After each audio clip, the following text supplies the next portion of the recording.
falar de Grêmio e Fluminense, jogo movimentadíssimo, eles fizeram um grande primeiro tempo, o segundo foi um pouco pior, né?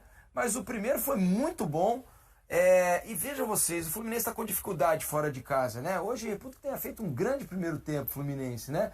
E ainda assim, no segundo, cai de produção e perde mais uma jogando longe do Maracanã. No Maracanã vence, fora tá com muita dificuldade, né, Massu? O jogo, a cara do jogo foi um pouco do que a gente espera, que se podia esperar pelas características dos times. Você tinha, dos dois lados, times que tratam muito bem a bola, organizados de uma maneira muito atraente de jogar, já com aproximações, com troca de passe curto. O Grêmio tem essa característica, o time do Diniz, o Fluminense, talvez seja o time que mais representa esse tipo de jogo de aproximações, de troca de passe. Está aí o gol do Cano, que surge de uma construção que inicia lá atrás na linha defensiva do Fluminense. É uma belíssima jogada. Agora, por outro lado, era o encontro de dois times que, se por um lado são ótimos com a bola, são muito melhores com a bola do que sem ela. Sim. E aí o jogo tinha algumas características no primeiro tempo. O Grêmio é um time muito habituado a esses encaixes individuais, essa marcação com perseguição. Contra um time que move tanto contra o Fluminense, como o Fluminense, é óbvio que você não vai conseguir sustentar esse tipo de marcação e precisa defender de uma outra forma. Não é o que o Grêmio está habituado a fazer. A movimentação dos jogadores do Fluminense, que hoje tinham áreas saindo do lado direito com muito mais frequência para buscar o lado esquerdo e encontrar o Keno para essas trocas de passes. Muitas vezes o Arias, nos últimos jogos, tinha ficado um pouco mais preso ao setor direito. O Grêmio perdia a marcação muito facilmente. Estava sempre correndo atrás do homem livre do Fluminense nessa mobilização, movimentação e troca de passe. E tinha dificuldade de marcar. Por outro lado, o Fluminense tinha um setor esquerdo de defesa muito frágil no jogo. Por ali saem os dois gols do Grêmio. Era um primeiro tempo muito agradável de ver, porque eram dois times movimentando a bola com muita qualidade, com muita fluidez de jogo, mas dois times que não defendiam tão bem. O segundo tempo muda de cara, né?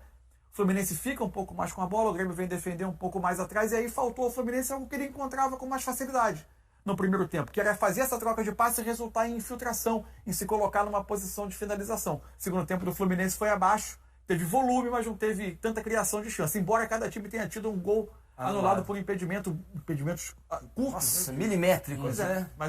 Mas o Fluminense não criou tanto no segundo tempo quanto no primeiro. A impressão é que o Fluminense chegou muito menos à linha de fundo, né? Coisa que conseguiu bastante no primeiro tempo, né? No segundo chegou bem menos para causar perigo à defesa do Grêmio, né, Lino? Mas você tem uma mudança de comportamento que precisa ser considerada no time do Grêmio. O Grêmio começa a partida tentando fazer essas perseguições e adiantando marcação. Se fazer isso contra o Fluminense já é difícil, você tendo jogadores rápidos na frente, jogadores capazes de pressionar. Com o Soares e a estrutura de jogo e a característica dos jogadores de frente do Grêmio, é difícil de você pressionar. O Grêmio não tem capacidade física para fazer esse jogo de pressão. Era uma péssima ideia do Renato. O time acha depois o gol de empate, porque naquele momento o Fluminense estava muito mais próximo de fazer o 2-0 do que o contrário. Acha o gol de empate, puxa um pouquinho linha, se posiciona e aí acaba encontrando o espaço mais adequado para o jogo, né, do próprio Grêmio. Que não é um jogo de contra-ataque. Não tem como ser um jogo de posse de bola, mas é um jogo de imposição individual. E o Grêmio foi ganhando duelos no centro de campo, foi lutando. No segundo tempo travou a partida e quando ele trava a partida, ele consegue evitar que o Fluminense crie grandes oportunidades. Ainda assim você fecha. Fluminense com 66% de posse de bola. Teve a bola o tempo inteiro. Fluminense com 17 finalizações contra 11 da equipe do Grêmio. O Fluminense não fez uma má partida. Faltou o que para o Fluminense? Faltou a capacidade de definir nos momentos em que ele era muito superior, em especial no primeiro tempo. E evitar os gols do adversário, né? O Fluminense às vezes tem O Fluminense tem uma das boas defesas do campeonato. Ao longo da temporada, o Fluminense não tem sofrido tantos gols. É uma das melhores defesas do Brasil. Mas hoje permitiu muito ao Grêmio, né? Que também é um time muito móvel.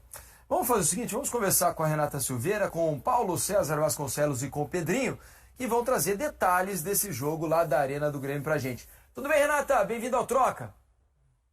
Fala, galera do Troca, tudo bem? Mais cedo, Fluminense e Grêmio se enfrentaram na Arena, mando de campo do Grêmio. Era um confronto direto pelo topo da tabela e o Grêmio venceu por 2-1 de virada. Um primeiro tempo muito agitado, segundo tempo nem tanto, mas Pedrinho e Paulo César Vasconcelos já estão aqui para eles sim resumirem o que foi esse jogo, né, PC? Pois é, salve Renata, Pedro, quem nos acompanha no Troca. Uma partida em que na primeira fase o Fluminense teve um jogo coletivo muito mais bem desenvolvido, o Grêmio muito desajustado na marcação e o Fluminense soube se aproveitar desse desajuste coletivo do Grêmio na marcação para sair na frente do placar, né, Pedro? A marcação sempre atrasada, 2 minutinhos atrasado, o Fluminense conseguia quebrar a marcação inicial lá em cima e conseguia criar os espaços para chegar às finalizações. Faz o gol, usa muito o lado esquerdo em cima do Fábio, né? O Keno trabalhando muito por ali, tendo superioridade numérica o tempo inteiro naquele setor. O Grêmio só melhora quando chega ao gol, né? Ele faz o gol de empate com o Bitelo e aí melhora, começa a encaixar um pouquinho a marcação, dificulta as ações do Fluminense, né? A gente vê sempre o Keno explorando muito esse setor, né?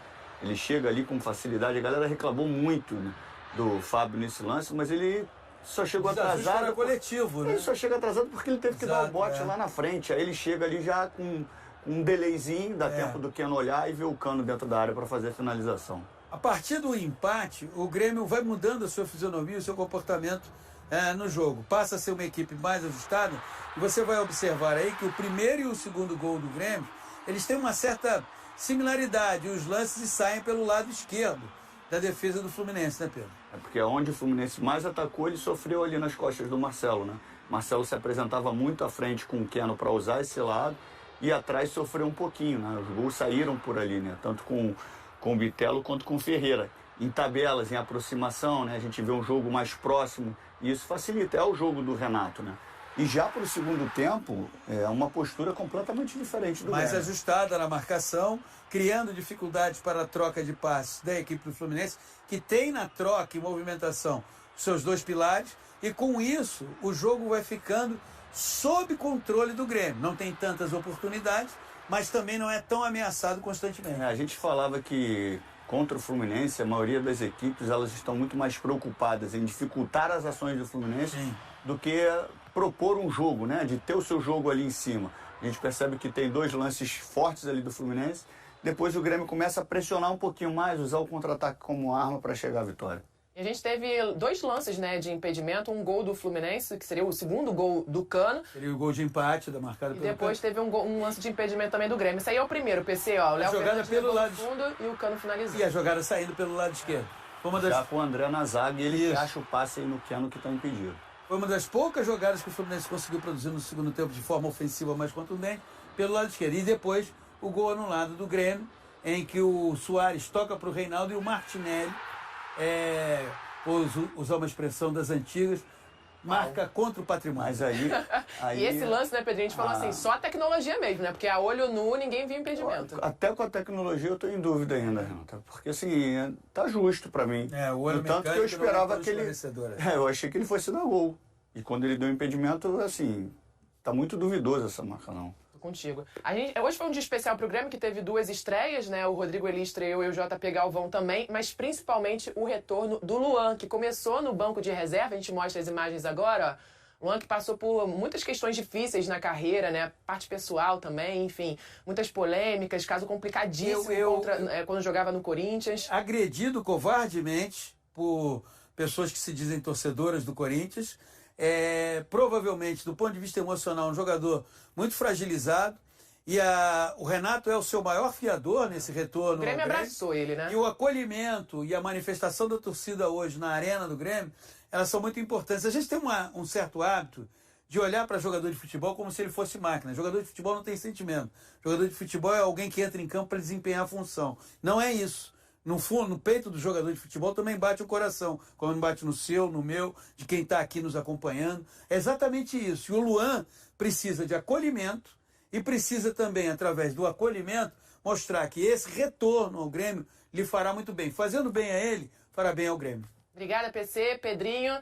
Galera do Troca, o Grêmio tem um confronto pela Copa do Brasil aí no meio da semana, né? Um grande desafio para reverter aquele placar por 2-0 contra o Flamengo. O Fluminense segue 3 meses sem vencer fora de casa e preocupa, né? Esse desempenho que o Fluminense tem longe aí do Maracanã. Volto com vocês. Muito obrigado, Renata, Pedrinho, Paulo César Vasconcelos. Luan, hein?